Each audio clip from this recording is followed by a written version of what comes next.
আর যদি আপনি চলে যেতে চান তাহলে আল্লাহর হুকুমে আপনার জান বের করা হবে।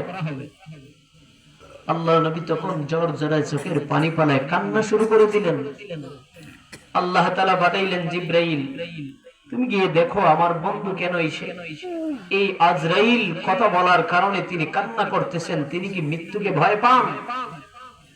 তিনি যদি মৃত্যু এখন গ্রহণ করতে চান না তাহলে বলেন, আমি আল্লাহ ওনাকে হায়াত বাড়িয়ে দেব। জিবরাইল আমিন যখন জিজ্ঞেস করলেন, আল্লাহর নবী কান্না করে বলতেছিলেন, হে জিবরাইল, আমি তো মৃত্যুকে ভয় করি না, মৃত্যু যে হবে এই জন্য চিন্তা করি না, আমি ওই জিনিসটাই চিন্তা করি, আমি যদি এখন মরে যাই, আমি থাকতেই আমার উম্মত এই হালত এমন পরিমাণ গুনাহ করে, আমি থাকতে আমার উম্মত এমন পরিমাণ ইসলামকে সীমালঙ্ঘন করে, তারা আল্লাহর হুকুমের অমান্য করে চলে, আমি যদি চলে যাই তাহলে এই উম্মতকে বুঝাবে কে? এই উম্মতের অভিভাবক হবে কে? সুবহানাল্লাহ।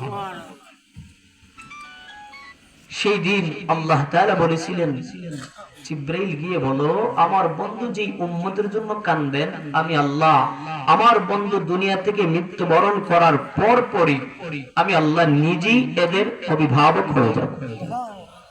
সুবহানাল্লাহ, পকেটে রাখেন। আল্লাহ তাআলা নবী সেই কান্না মাখা দোয়া করার কারণে আজ আপনি আমি বেঁচে গেছি।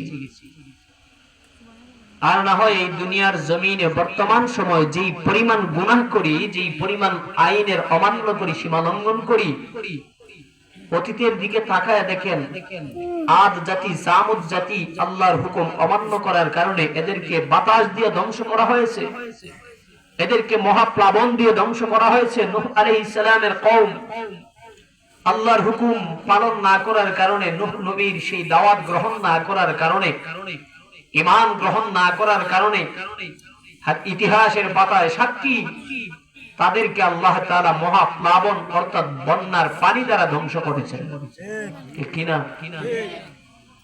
বনি ইসরাইলের নবী হযরত মূসা আলাইহিস সালাম কালিমুল্লাহ, যার উপাধি ছিল আল্লাহর সাথে ডাইরেক্ট তুর পাহাড়ে গিয়ে কথা বলতেন, ওনার কওম মূসা নবীর কথা অমান্য করার কারণে আল্লাহ তাআলা বিভিন্ন রকমের আযাব গজব দিয়েছেন। কোন কোন সময় পুরা এলাকায় ব্যাঙ আল্লাহ তাআলা তৈরি করে দিলেন, তাদের খানার মধ্যে ব্যাঙ, গোসলের পানির মধ্যে ব্যাঙ, এক কথায় গোটা প্রত্যেকটা নিয়ামতটাকে আল্লাহ তাআলা ব্যাঙ প্রাণীর মাধ্যমে ভরপুর করে দিলেন। এটা শেষ, তারপর হুকুম দিয়ে দিলেন। এই রকম ভাবে আল্লাহ তাআলা বিভিন্ন আযাব আর গজব দিয়ে এদেরকে ধ্বংস করেছেন। কিন্তু বলেন তো, আমরা শেষ নবীর উম্মত, আমাদেরকে আল্লাহ এই পরিমাণ কোন আযাব দিচ্ছেন? দেন নাই। কেন?